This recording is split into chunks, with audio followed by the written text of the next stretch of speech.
لتجدن أشد الناس عداوة للذين آمنوا اليهود والذين أشركوا ولتجدن أقربهم مودة للذين آمنوا الذين قالوا إنا نصارى ذلك بأن منهم قسيسين ورهبانا وأنهم لا يستكبرون وإذا سمعوا ما أنزل إلى الرسول ترى أعينهم تفيض من الدمع مما عرفوا من الحق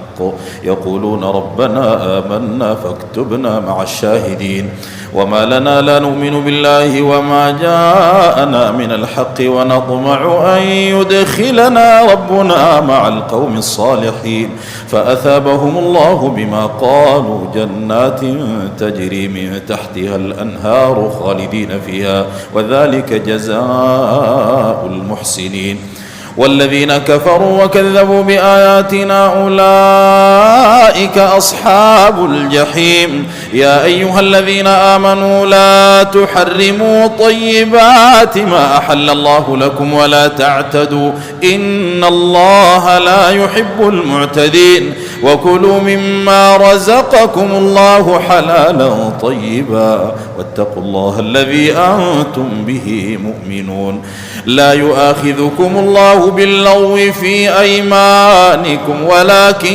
يؤاخذكم بما عقدتم الأيمان فكفارته إطعام 10 مساكين من أوسط ما تطعمون أهليكم أو كسوتهم أو تحرير رقبة فمن لم يجد فصيام 3 أيام ذلك كفارة أيمانكم إذا حلفتم واحفظوا أيمانكم كذلك يبين الله لكم آياته لعلكم تشكرون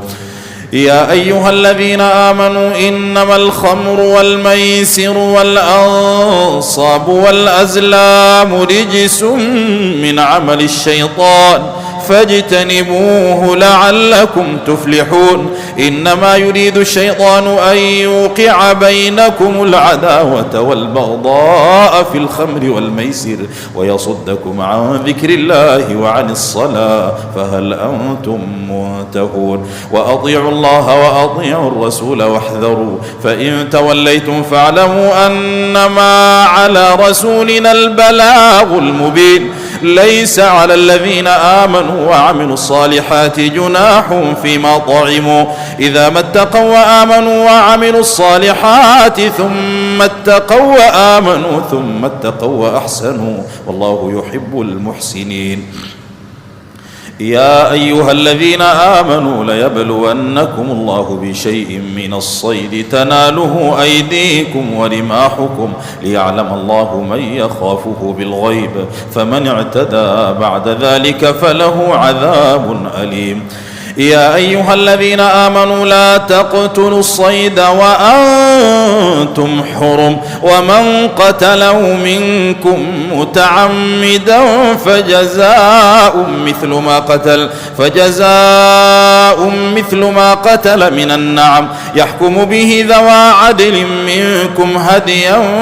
بالغ الكعبة أو كفارة طعام مساكين أو عدل ذلك صياما ليذوق وبال أمري عفى الله عما سلف ومن عاد فينتقم الله منه والله عزيز ذو انتقام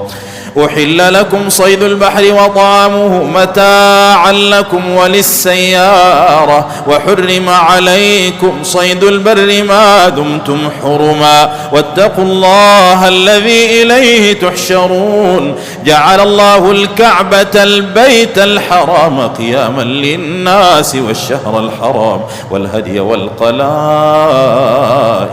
ذلك لتعلموا أن الله يعلم ما في السماوات وما في الأرض وأن الله بكل شيء عليم اعلموا أن الله شديد العقاب وأن الله غفور رحيم ما على الرسول إلا البلاغ والله يعلم ما تبدون وما تكتمون قل لا يستوي الخبيث والطيب ولو أعجبك كثرة الخبيث فاتقوا الله يا أولي الألباب لعلكم تفلحون يا أيها الذين آمنوا لا تسألوا عن أشياء إن تبد لكم تسؤكم وإن تسألوا عنها حين ينزل القرآن تبد لكم عفى الله عنها والله غفور حليم قد سألها قوم من قبلكم ثم أصبحوا بها كافرين ما جعل الله من بحيرة ولا سائبة ولا وصيلة ولا حام ولكن الذين كفروا يفترون على الله الكذب وأكثرهم لا يعقلون وإذا قيل لهم تعالوا إلى ما أنزل الله وإلى الرسول قالوا حسبنا ما وجدنا عليه آباءنا أولو كان آباؤهم لا يعلمون شيئا ولا يهتدون يا أيها الذين آمنوا عليكم أنفسكم لا يضركم من ضل إذا اهتديتم إلى الله مرجعكم جميعا فينبئكم بما كنتم تعملون يا أيها الذين آمنوا شهادة بينكم إذا حضر أحدكم الموت حين الوصية 2 ذوى عدل منكم أو آخران من غيركم إن أنتم ضربتم في الأرض فأصابتكم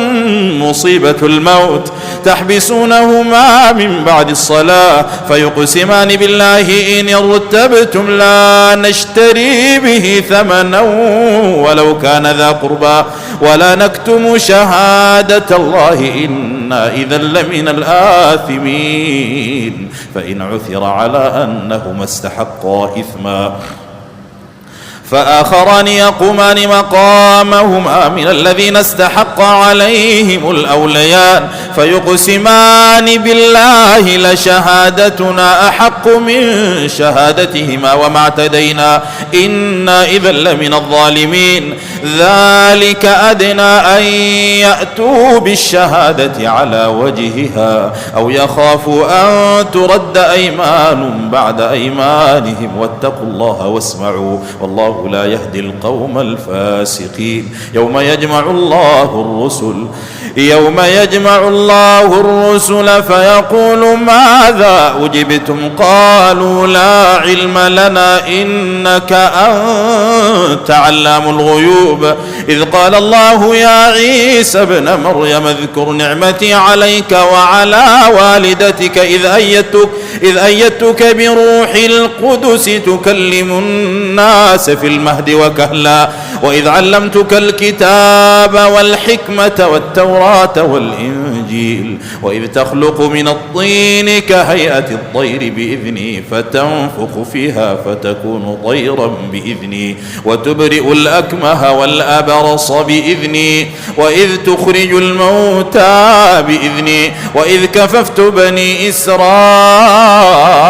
عنك إذ جئتهم بالبينات فقال الذين كفروا منهم إن هذا إلا سحر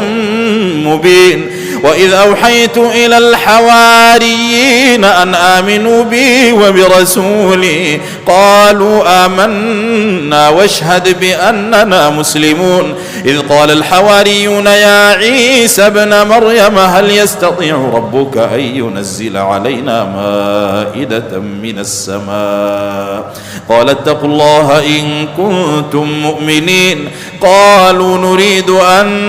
نأكل منها وتطمئن قلوبنا ونعلم أن قد صدقتنا ونكون عليها من الشاهدين قال عيسى ابن مريم اللهم ربنا أنزل علينا مائدة من السماء تكون لنا عيدا لأولنا وآخرنا وآية منك وارزقنا وأنت خير الرازقين قال الله إني منزلها عليكم فمن يكفر بعد منكم فإني أعذبه عذابا لا أعذبه أحدا من العالمين. وإذ قال الله يا عيسى ابن مريم أأنت قلت للناس اتخذوني وأمي إلهين من دون الله قال سبحانك ما يكون لي أن أقول ما ليس لي بحق إن كنت قلته فقد علمته تعلم ما في نفسي ولا أعلم ما في نفسك إنك أنت علام الغيوب. ما قلت لهم إلا ما أمرتني به أن اعبدوا الله ربي وربكم وكنت عليهم شهيدا ما دمت فيهم فلما توفيتني كنت أنت الرقيب عليهم وأنت على كل شيء شهيد. إن تعذبهم فإنهم عبادك وإن تغفر لهم فإنك أنت العزيز الحكيم. قال الله هذا يوم ينفع الصادقين صدقهم لهم جنات تجري من تحتها الأنهار خالدين فيها أبدا رضي الله عنهم ورضوا عنه ذلك الفوز العظيم. لله ملك السماوات والأرض وما فيهن وهو على كل شيء قدير. الحمد لله الذي خلق السماوات والأرض وجعل الظلمات والنور ثم الذين كفروا بربهم يعدلون. هو الذي خلقكم من طين ثم قضى أجلا وأجل مسمى عنده ثم أنتم تمترون. وهو الله في السماوات وفي الأرض يعلم سركم وجهركم ويعلم ما تكسبون وما تأتيهم من آية من آيات ربهم إلا كانوا عنها معرضين. فقد كذبوا بالحق لما جاءهم فسوف يأتيهم أنباء ما كانوا به يستهزئون. ألم يروا كم أهلكنا من قبلهم من قرن مكناهم في الأرض ما لم نمكن لكم وأرسلنا السماء عليهم مدرارا وجعلنا الأنهار تجري من تحتهم فأهلكناهم بذنوبهم وأنشأنا من بعدهم قرنا آخرين. ولو نزلنا عليك كتابا في قرطاس فلمسوه بأيديهم لقال الذين كفروا إن هذا إلا سحر مبين. وقالوا لولا أنزل عليه ملك ولو أنزلنا ملكا لقضي الأمر ثم لا ينظرون. ولو جعلناه ملكا لجعلناه رجلا وللبسنا عليهم ما يلبسون. ولقد استهزئ برسل من قبلك فحاق بالذين سخروا منهم ما كانوا به يستهزئون. قل سيروا في الأرض ثم انظروا كيف كان عاقبة المكذبين. قل لمن ما في السماوات والأرض قل لله كتب على نفسه الرحمة ليجمعنكم إلى يوم القيامة لا ريب فيه الذين خسروا أنفسهم فهم لا يؤمنون. وله ما سكن في الليل والنهار وهو السميع العليم. قل أغير الله أتخذ وليا فاطر السماوات والأرض وهو يطعم ولا يطعم. قل إني أمرت أن أكون أول من أسلم ولا تكونن من المشركين. قل إني أخاف إن عصيت ربي عذاب يوم عظيم. من يصرف عنه يومئذ فقد رحمه وذلك الفوز المبين. وإن يمسسك الله بضر فلا كاشف له إلا هو وإن يمسسك بخير فهو على كل شيء قدير وهو القاهر فوق عباده وهو الحكيم الخبير. قل أي شيء أكبر شهادة قل الله شهيد بيني وبينكم وأوحي إلي هذا القرآن لأنذركم به ومن بلغ أئنكم لتشهدون أن مع الله آلهة أخرى قل لا أشهد قل إنما هو إله واحد وإنني بريء مما تشركون. الذين آتيناهم الكتاب يعرفونه كما يعرفون أبناءهم الذين خسروا أنفسهم فهم لا يؤمنون. ومن أظلم ممن افترى على الله كذبا أو كذب بآياته إنه لا يفلح الظالمون. ويوم نحشرهم جميعا ثم نقول للذين أشركوا أين شركاؤكم الذين كنتم تزعمون ثم لم تكن فتنتهم إلا أن قالوا والله ربنا ما كنا مشركين. انظر كيف كذبوا على أنفسهم وضل عنهم ما كانوا يفترون. ومنهم من يستمع إليك وجعلنا على قلوبهم أكنة أن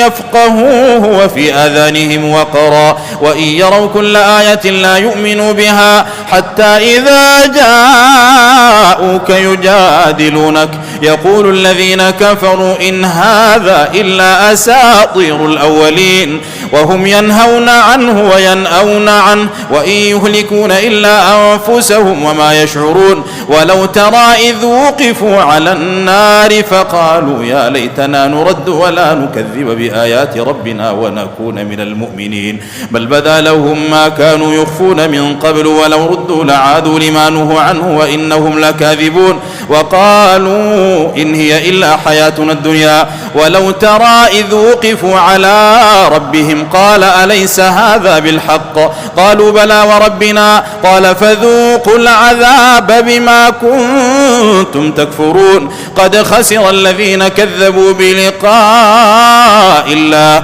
حتى إذا جاءتهم الساعة بغتة قالوا يا حسرتنا على ما فرطنا فيها وهم يحملون أوزارهم على ظهورهم ألا ساء ما يزرون. وما الحياة الدنيا إلا لعب ولهو وللدار الآخرة خير للذين يتقون أفلا تعقلون. قد نعلم إنه ليحزنك الذي يقولون فإنهم لا يكذبونك ولكن الظالمين بآيات الله يجحدون. ولقد كذبت رسل من قبلك فصبروا على ما كذبوا وأوذوا حتى أتاهم نصرنا ولا مبدل لكلمات الله ولقد جاءك من نبأ المرسلين وإن كان كبر عليك إعراضه فإن استطعت أن تبتغي نفقا في الأرض أو سلما في السماء فتأتيهم بآية ولو شاء الله لجمعهم على الهدى فلا تكونن من الجاهلين. عنه وينأون عنه وإن يهلكون إلا أنفسهم وما يشعرون. ولو ترى إذ وقفوا على النار فقالوا يا ليتنا نرد ولا نكذب بآيات ربنا ونكون من المؤمنين بل بدا لهم ما كانوا يخفون من قبل ولو ردوا لعادوا لما نهوا عنه وإنهم لكاذبون. وقالوا إن هي إلا حياتنا الدنيا وما نحن بمبعوثين. ولو ترى إذ وقفوا على ربهم قال أليس هذا بالحق قالوا بلى وربنا قال فذوقوا العذاب بما كنتم تكفرون قد خسر الذين كذبوا بلقاء الله حتى إذا جاءتهم الساعة بغتة قالوا يا حسرتنا على ما فرطنا فيها وهم يحملون أوزارهم على ظهورهم ألا ساء ما يزرون وما الحياة الدنيا إلا لعب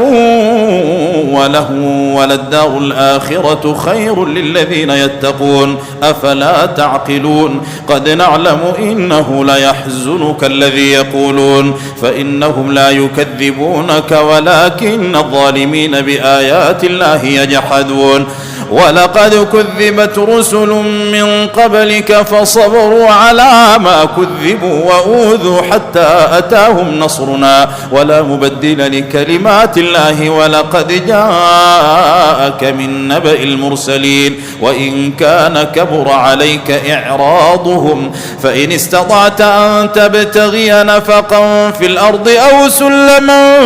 في السماء فتأتيهم بآية ولو شاء الله لجمعهم على الهدى فلا تكونن من الجاهلين إنما يستجيب الذين يسمعون والموتى يبعثهم الله ثم إليه يرجعون وقالوا لولا نزل عليه آية من ربه قل إن الله قادر على أن ينزل آية ولكن أكثرهم لا يعلمون وما من دابة في الأرض ولا طائر يطير بجناحيه إلا أمثالكم ما فرطنا في الكتاب من شيء ثم إلى ربهم يحشرون والذين كذبوا بآياتنا صم وبكم في الظلمات من يشاء الله يضلله ومن يشاء يجعله على صراط مستقيم قل أرأيتكم إن أتاكم عذاب الله أو أتتكم الساعة أغير الله تدعون إن كنتم صادقين بل إياه تدعون فيكشف ما تدعون إليه إن شاء وتنسون ما تشركون ولقد أرسلنا إلى من قبلك فأخذناهم بالبأساء والضراء لعلهم يتضرعون فلولا إذ جاءهم بأسنا تضرعوا ولكن قست قلوبهم وزين لهم الشيطان ما كانوا يعملون فلما نسوا ما ذكروا به فتحنا عليهم أبواب كل شيء حتى إذا فرحوا بما أوتوا أخذناهم بغتة فإذا هم مبلسون فقطع دابر القوم الذين ظلموا والحمد لله رب العالمين قل أرأيتم إن أخذ الله سمعكم وأبصاركم وختم على قلوبكم من إله غير الله يأتيكم به انظر كيف نصرف الآيات ثم هم يصدفون قل أرأيتكم إن أتاكم عذاب الله بغتة أو جهرة هل يهلك إلا القوم الظالمون وما نرسل المرسلين إلا مبشرين ومنذرين فمن آمن وأصلح فلا خوف عليهم ولا هم يحزنون والذين كذبوا بآياتنا يمسهم العذاب بما كانوا يفسقون قل لا أقول لكم عندي خزائن الله ولا أعلم الغيب ولا أقول لكم إني ملك إن أتبع إلا ما يوحى إلي قل هل يستوي الأعمى والبصير أفلا تتفكرون وأنذر به الذين يخافون أن يحشروا إلى ربهم ليس لهم من دونه ولي ولا شفيع لعلهم يتقون ولا تطرد الذين يدعون ربهم بالغداة والعشي يريدون وجهه ما عليك من حسابهم من شيء وما من حسابك عليهم من شيء فتطردهم فتكون من الظالمين وكذلك فتنا بعضهم ببعض ليقولوا أهؤلاء من الله عليهم من بيننا أليس الله بأعلم بالشاكرين وإذا جاءك الذين يؤمنون بآياتنا فقل سلام عليكم كتب ربكم على نفسه الرحمة أنه من عمل منكم سوءا بجهالة ثم تاب من بعده وأصلح فأنه غفور رحيم وكذلك نفصل الآيات ولتستبين سبيل المجرمين قل إني نهيت أن أعبد الذين تدعون من دون الله قل لا أتبع أهواءكم قد ضللت إذا وما أنا من المهتدين قل إني على بينة من ربي وكذبتم به ما عندي ما تستعجلون به إن الحكم إلا لله يقص الحق وهو خير الفاصلين قل لو أن عندي ما تستعجلون به لقضي الأمر بيني وبينكم والله أعلم بالظالمين وعنده مفاتح الغيب لا يعلمها إلا هو ويعلم ما في البر والبحر وما تسقط من ورقة إلا يعلمها ولا حبة في ظلمات الأرض ولا رطب ولا يابس إلا في كتاب مبين وهو الذي يتوفاكم بالليل ويعلم ما جرحتم بالنهار ثم يبعثكم فيه ليقضى أجل مسمى ثم إليه مرجعكم ثم ينبئكم بما كنتم تعملون وهو القاهر فوق عباده ويرسل عليكم حفظة حتى إذا جاء أحدكم الموت توفته رسلنا وهم لا يفرطون ثم ردوا إلى الله مولاهم الحق ألا له الحكم وهو أسرع الحاسبين قل من ينجيكم من ظلمات البر والبحر تدعونه تضرعا وخفيا لئن أنجانا من هذه لنكونن من الشاكرين قل الله ينجيكم منها ومن كل كرب ثم أنتم تشركون قل هو القادر على أن يبعث عليكم عذابا من فوقكم أو من تحت أرجلكم أو يلبسكم شيعا ويذيق بعضكم بأس بعض انظر كيف نصرف الآيات لعلهم يفقهون وكذب به قومك وهو الحق قل لست عليكم بوكيل لكل نبأ مستقر وسوف تعلمون وإذا رأيت الذين يخوضون في آياتنا فأعرض عنهم حتى يخوضوا في حديث غيره وإما ينسينك الشيطان فلا تقعد بعد الذكرى مع القوم الظالمين وما على الذين يتقون من حسابهم من شيء ولكن ذكرى لعلهم يتقون وذر الذين اتخذوا دينهم لعبا ولهوا وغرتهم الحياة الدنيا وذكر به أن تبسل نفس بما كسبت ليس لها من دون الله ولي ولا شفيع وإن تعدل كل عدل لا يؤخذ منها أولئك الذين أبسلوا بما كسبوا لهم شراب من حميم وعذاب أليم بما كانوا يكفرون قل أندعو من دون الله ما لا ينفعنا ولا يضرنا ونرد على أعقابنا بعد إذ هدانا الله كالذي استهوته الشياطين في الأرض حيران له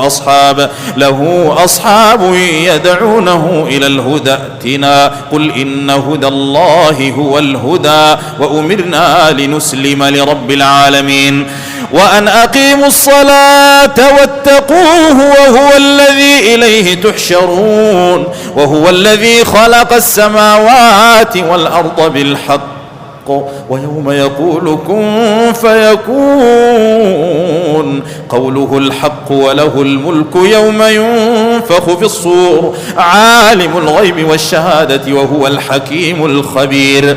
وإذ قال إبراهيم لأبيه آزر أتتخذ أصناما آلهة إني أراك وقومك في ضلال مبين. وكذلك نري إبراهيم ملكوت السماوات والأرض وليكون من الموقنين فلما جن عليه الليل رأى كوكبا قال هذا ربي فلما أفل قال لا أحب الآفلين فلما رأى القمر بازغا قال هذا ربي فلما أفل قال لئن لم يهدني ربي لأكونن من القوم الضالين فلما رأى الشمس بازغة قال هذا ربي هذا أكبر فلما أفلت قال يا قوم إني بريء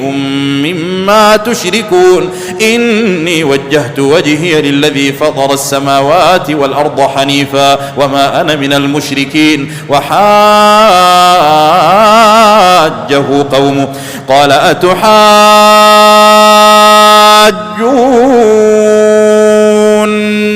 في الله وقد هدان ولا أخاف ما تشركون به إلا أن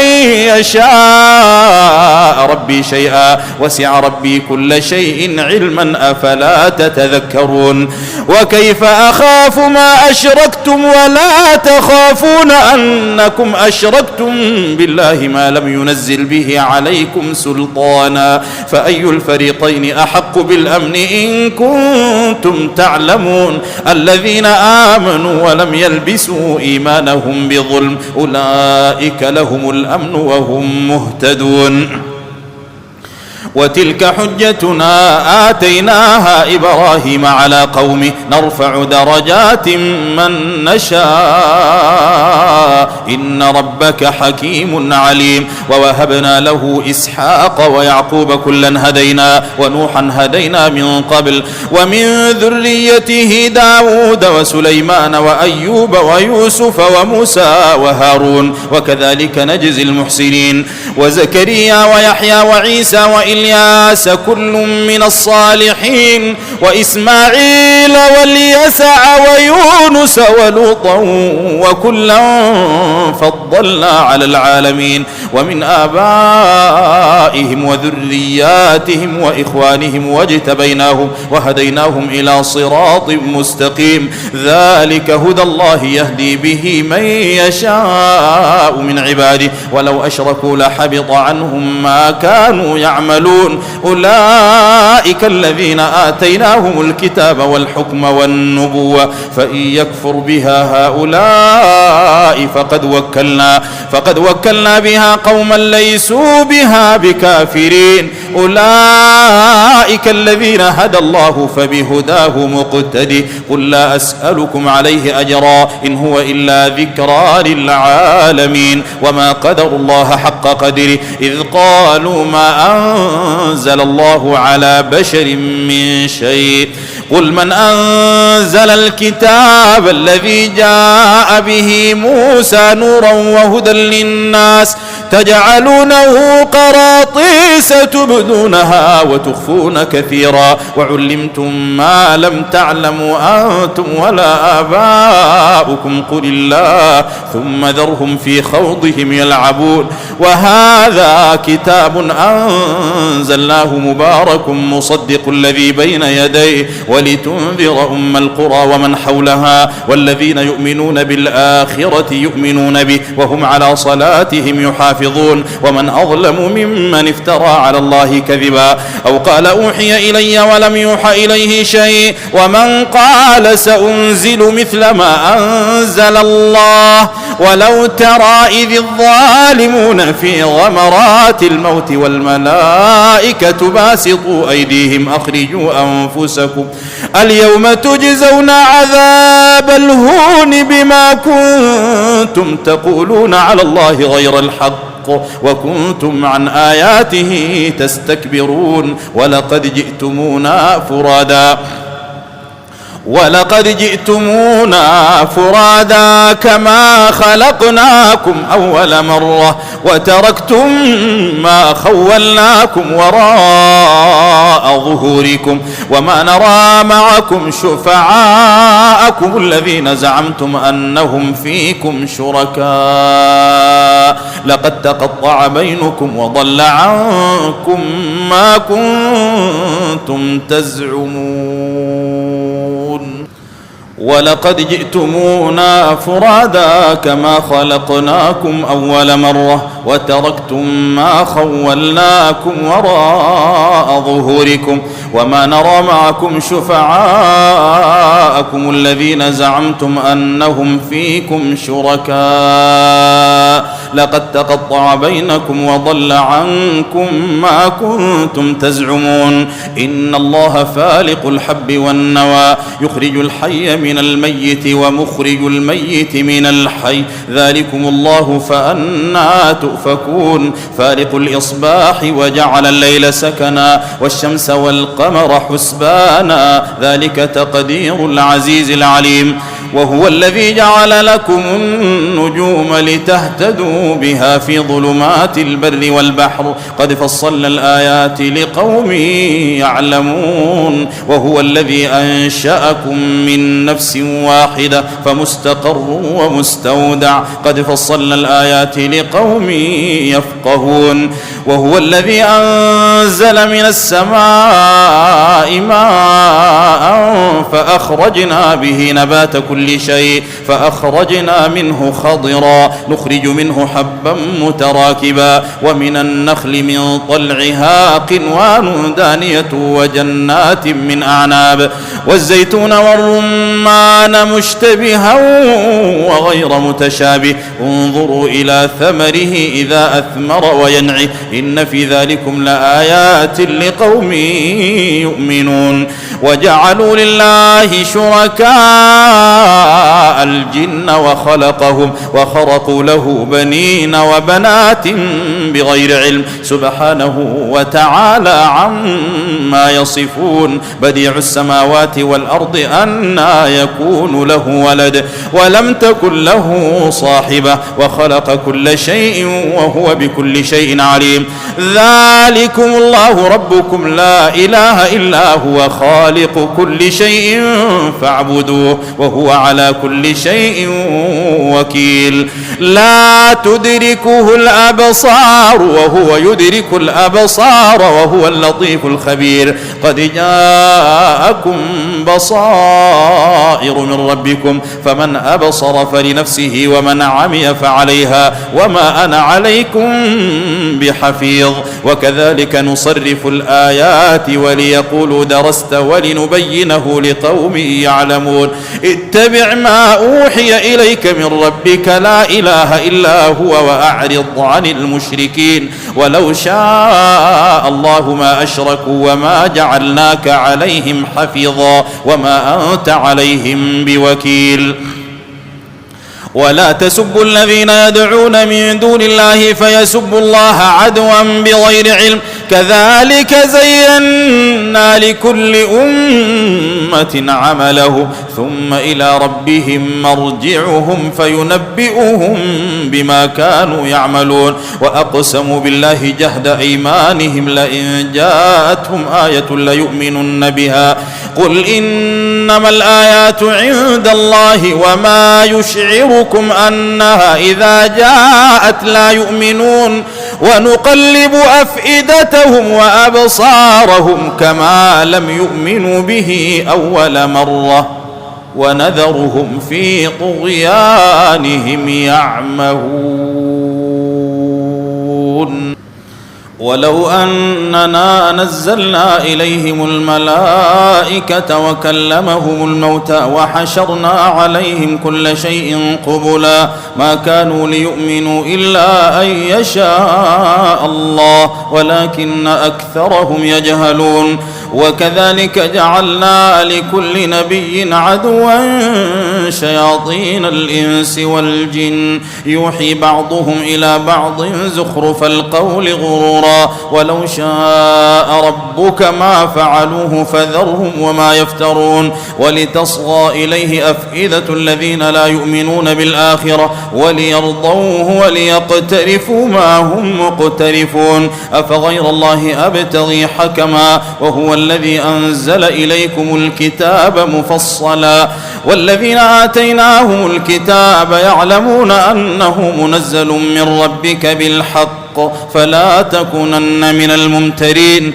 وتمت كلمة ربك صدقا وعدلا لا مبدل لكلماته وهو السميع العليم وإن تطع أكثر من في الأرض يضلوك عن سبيل الله إن يتبعون إلا الظن وإن هم إلا يخرصون إن ربك هو أعلم من يضل عن سبيله وهو أعلم بالمهتدين فكلوا مما ذكر اسم الله عليه إن كنتم بآياته مؤمنين وما لكم ألا تأكلوا مما ذكر اسم الله عليه وقد فصل لكم ما حرم عليكم إلا ما اضطررتم إليه وإن كثيرا ليضلون بأهوائهم بغير علم إن ربك هو أعلم بالمعتدين وذروا ظاهر الإثم وباطنه إن الذين يكسبون الإثم سيجزون بما كانوا يقترفون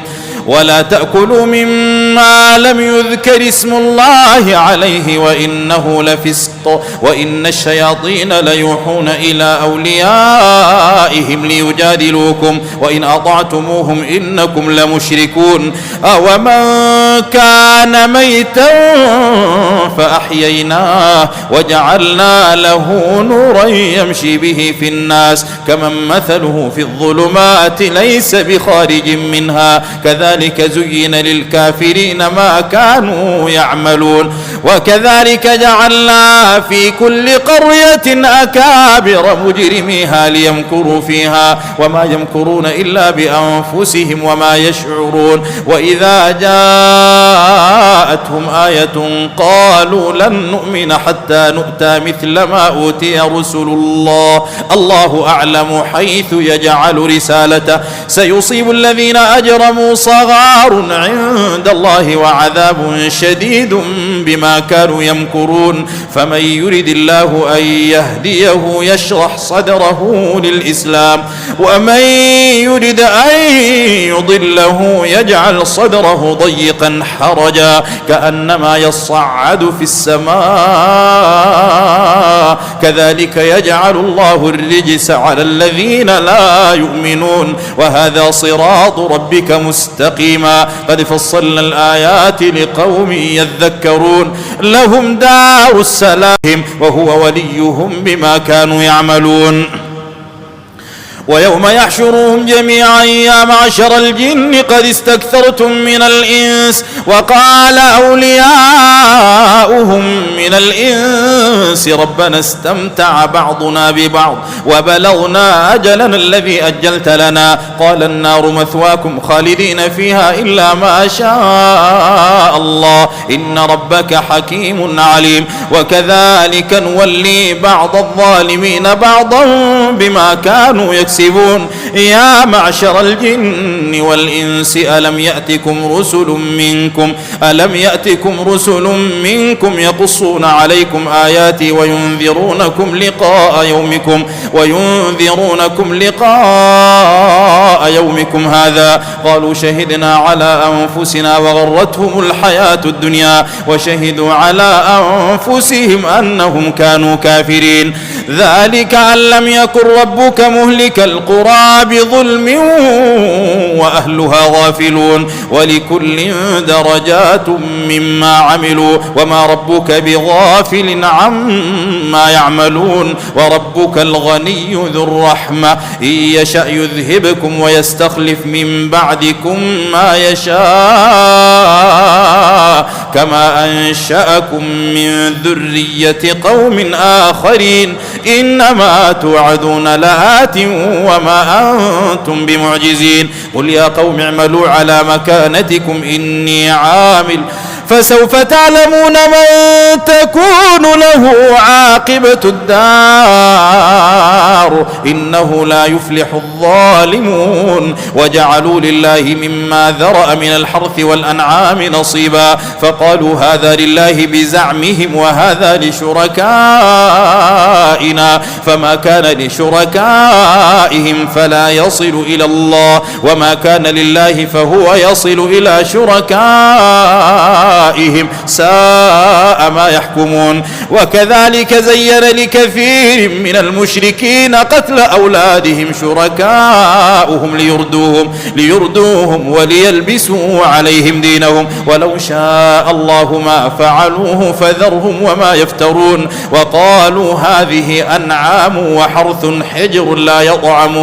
لا يطعمها إلا من نشاء بزعمهم وأنعام حرمت ظهورها وأنعام لا يذكرون اسم الله عليها افتراء عليه سيجزيهم بما كانوا يفترون وقالوا ما في بطون هذه الأنعام خالصة لذكورنا ومحرم على أزواجنا وإن يكن ميتة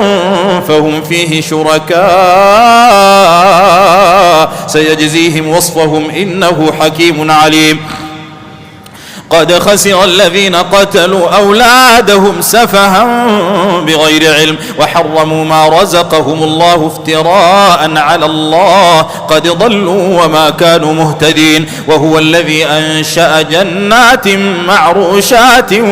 وغير معروشات والنخل والزرع مختلفا أكله والزيتون والرمان متشابها وغير متشابه كلوا من ثمره إذا أثمر وآتوا حقه يوم حصاده ولا تسرفوا إنه لا يحب المسرفين ومن الأنعام حمولة وفرشا كلوا مما رزقكم الله ولا تتبعوا خطوات الشيطان إنه لكم عدو مبين 8 أزواج من الضأن 2 ومن المعز 2 قل الذكرين حرم أم الأنثيين أما اشتملت عليه أرحام الأنثيين نبئوني بعلم إن كنتم صادقين ومن الإبل 2 ومن البقر 2 قل الذكرين حرم أم الأنثيين أما اشتملت عليه أرحام الأنثيين أم كنتم شهداء إذ وصاكم الله بهذا فمن أظلم ممن افترى على الله كذبا ليضل الناس بغير علم إن الله لا يهدي القوم الظالمين قل لا أجد فيما أوحي إلي محرما على طاعم يطعمه إلا أن يكون ميتة أو دما مسفوحا أو لحم خنزير فإنه رجس أو فسقا أهل لغير الله به فمن اضطر غير باغ ولا عاد فإن ربك غفور رحيم وعلى الذين هادوا حرمنا كل ذي ظفر ومن البقر والغنم حرمنا عليهم شحومهما إلا ما حملت ظهورهما أو الحوايا أو ما اختلط بعظم ذلك جزيناهم ببغيهم وإنا لصادقون فإن كذبوك فقل ربكم ذو رحمة واسعة ولا يرد بأسه عن القوم المجرمين سيقول الذين أشركوا لو شاء الله ما أشركنا ولا آباؤنا ولا حرمنا من شيء كذلك كذب الذين من قبلهم حتى ذاقوا بأسنا قل هل عندكم من علم فتخرجوه لنا إن تتبعون إلا الظن وإن أنتم إلا تخرصون قل فلله الحجة البالغة فلو شاء لهداكم أجمعين قل هلم شهداءكم الذين يشهدون أن الله حرم هذا فإن شهدوا فلا تشهد معه ولا تتبع أهواء الذين كذبوا بآياتنا والذين لا يؤمنون بالآخرة وهم بربهم يعدلون.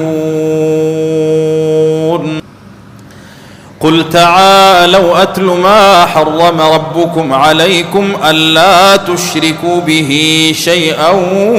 وبالوالدين إحسانا ولا تقتلوا أولادكم من إملاق نحن نرزقكم وإياهم ولا تقربوا الفواحش ما ظهر منها وما بطن ولا تقتلوا النفس التي حرم الله إلا بالحق ذلكم وصاكم به لعلكم تعقلون. ولا تقربوا مال اليتيم إلا بالتي هي أحسن حتى يبلغ أشده وأوفوا الكيل والميزان بالقسط لا نكلف نفسا إلا وسعها وإذا قلتم فاعدلوا ولو كان ذا قربى وبعهد الله أوفوا ذلكم وصاكم به لعلكم تذكرون. وأن هذا صراطي مستقيما فاتبعوه ولا تتبعوا السبل فتفرق بكم عن سبيله ذلكم وصاكم به لعلكم تتقون. ثم آتينا موسى الكتاب تماما على الذي أحسن وتفصيلا لكل شيء وهدى ورحمة لعلهم بلقاء ربهم يؤمنون. وهذا كتاب أنزلناه مبارك فاتبعوه واتقوا لعلكم ترحمون. أن تقولوا إنما أنزل الكتاب على طائفتين من قبلنا وإن كنا عن دراستهم لغافلين أو تقولوا لو أنا أنزل علينا الكتاب لكنا أهدى منهم فقد جاءكم بينة من ربكم وهدى ورحمة فمن أظلم ممن كذب بآيات الله وصدف عنها سنجزي الذين يصدفون عن آياتنا سوء العذاب بما كانوا يصدفون. هل ينظرون إلا أن تأتيهم الملائكة أو يأتي ربك أو يأتي بعض آيات ربك يوم يأتي بعض آيات ربك لا ينفع نفسا إيمانها لم تكن آمنت من قبل أو كسبت في إيمانها خيرا قل انتظروا إنا منتظرون. إن الذين فرقوا دينهم وكانوا شيعا لست منهم في شيء إنما أمرهم إلى الله ثم ينبئهم بما كانوا يفعلون. من جاء بالحسنة فله عشر أمثالها ومن جاء بالسيئة فلا يجزى إلا مثلها وهم لا يظلمون. قل إنني هداني ربي إلى صراط مستقيم دينا قيما ملة إبراهيم حنيفا وما كان من المشركين. قل إن صلاتي ونسكي ومحياي ومماتي لله رب العالمين لا شريك له وبذلك أمرت وأنا أول المسلمين. قل أغير الله أبغي ربا وهو رب كل شيء ولا تكسب كل نفس إلا عليها ولا تزر وازرة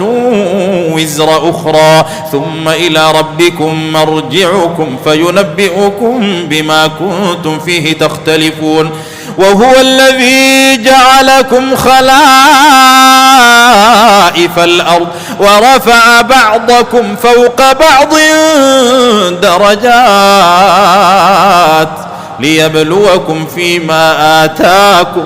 إن ربك سريع العقاب وإنه لغفور رحيم.